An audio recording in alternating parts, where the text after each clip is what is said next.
Voilà, donc je vais vous montrer comment faire ces petites spirales tournicotis. Vous les appelez comme vous voulez, enfin moi je dis c'est des petits tournicotis. Voilà, donc je m'en sers pour les pieuvres d'allaitement, pour la licorne, que je réalise également pour faire sa crinière et sa queue. Voilà, mais ça peut servir aussi pour pas mal de choses, pour des porte-clés, des bijoux de sac, voilà, c'est comme vous voulez. Allez, je vous montre ça. Alors, vous allez simplement réaliser une chaînette. Donc on va faire une chaînette. Voilà, par exemple, je vais faire une chaînette de 20 mailles en l'air. On y va. 1,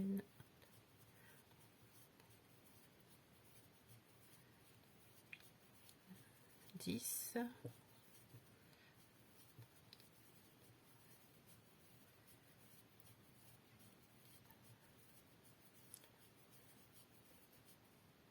J'en ai fait 23. Allez, 23.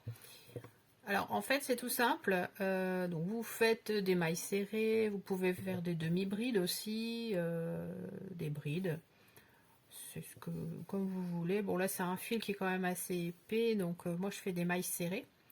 Et donc dans chaque maille de la chaînette, vous allez faire 2 mailles serrées.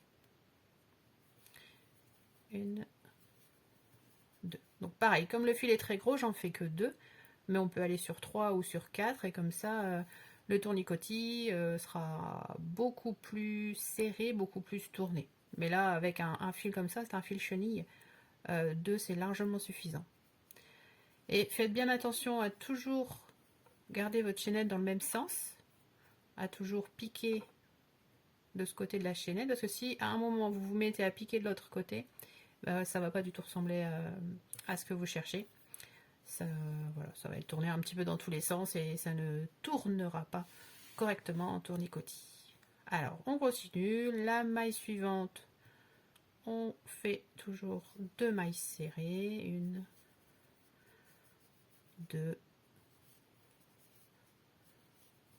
Voilà. Donc, vous voyez, ça commence déjà à tourner. 1. Voilà, ça tourne tout seul. Si vous piquez du bon côté de la chaînette, ça tourne tout seul. Hop. Alors, je termine la chaînette et je vous retrouve à la fin. Voilà, donc j'ai terminé les augmentations. Finalement, ce sont des augmentations dans chaque maille de la chaînette. 2 mailles serrées à chaque fois. Je termine en faisant juste une maille en l'air. Je laisse un fil quand même suffisant quand je dois le coudre à ma licorne. Hop, on tire et je vais faire un double nœud pour m'assurer d'avoir une tenue. Hop. Voilà, mon tournicotis est fait. Alors si vous avez des questions, des commentaires, n'hésitez pas, hein, en dessous de la vidéo, il y a de la place pour afficher votre commentaire. Et puis si ça vous dit, abonnez-vous. Et n'arrêtez pas tout de suite la vidéo parce que juste après, quand ma petite licorne est terminée, je vous la montre. À tout de suite. Et voilà, je vous montre ma petite licorne. Donc vous voyez sa crinière, sa queue. C'est les fameux tournicotis. Elle est jolie, hein? Alors vous pouvez me dire en commentaire ce que vous en pensez. À bientôt!